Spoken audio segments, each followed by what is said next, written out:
Hello YouTube, welcome back, and today I would like to comment on the whole H1Z1 controversy. Now, if you don't know about this, it's a zombie survival MMO. It's called H1Z1, as I said. It's going to be released by Sony Online Entertainment, and it's an early access game. And this game was launched recently uh, with a lot of controversy. And the thing I haven't heard anyone talk about is the fact that I think it's weird that Sony actually choose the early access formula for releasing this game.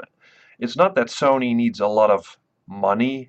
Sony just asks money up front with this game for a game that is in very early stages of development.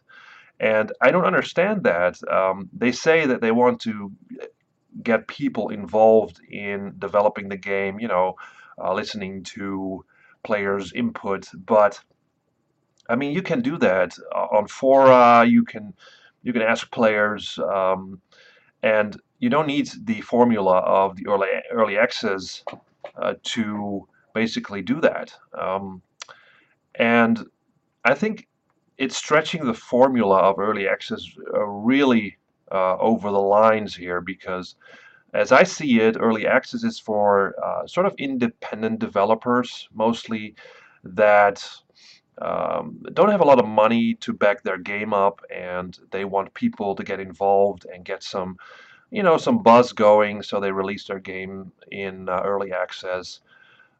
So, that being said, the game was sort of launched in early stages, and Sony invited a lot of streamers and reviewers on the internet to join the game and play the game at the same time. Now, this is asking for problems because the game is just so buggy and glitchy, and there were server problems. There were players waiting hours just to be able to play a couple of minutes.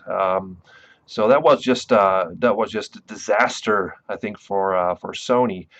But the main point here, I think, is that you're basically paying Sony to become a beta or alpha tester for them, right? I think Sony should actually pay the players who actually now play it and are confronted with all these bugs and glitches and problems for actually testing the game out in this early stage.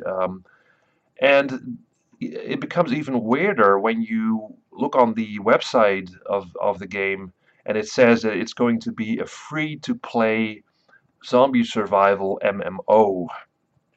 And but they ask you now to pay $20 just to be able to play it in its early stages. So that's really weird. So now you need to pay to get in, but when the game is finished, you will be able to play it for free.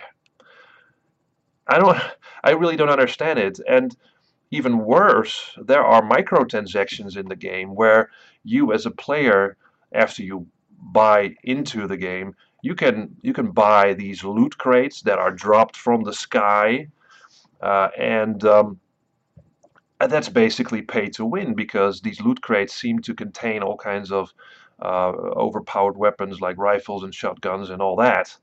The idea behind it is that the drops sort of create chaos in the world, whereas players will sort of rally towards a drop point, and then they sort of fight over these loot crates.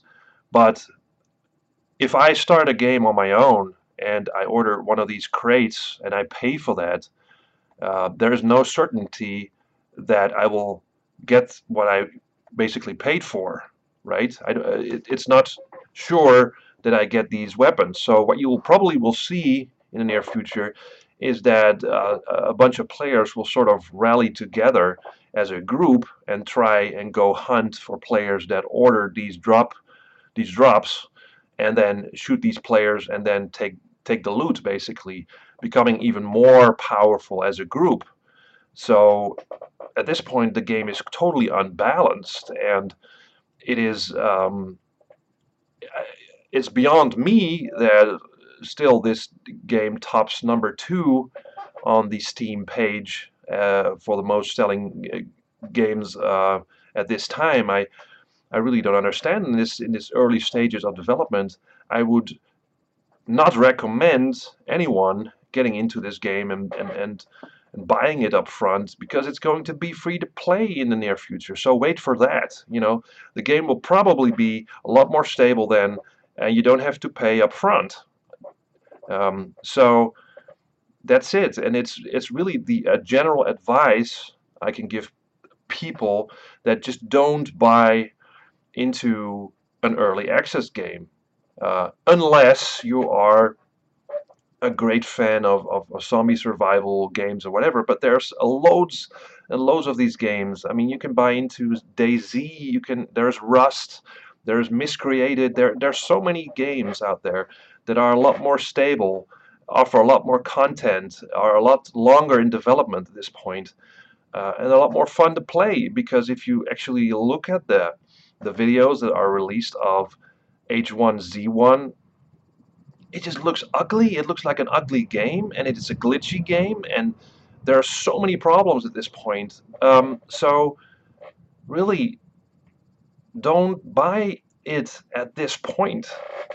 Maybe it's going to be great. Maybe it's going to be released at some time, and then all the problems will be solved, and it looks great, and everything is smooth. But at this point, please don't throw down money at Sony at this point. Really, there's so many other ways to help smaller teams of developers with lots of interesting games, and this is just basically Sony jumping the bandwagon and trying to get some money from upfront from players who really like these zombie survival games.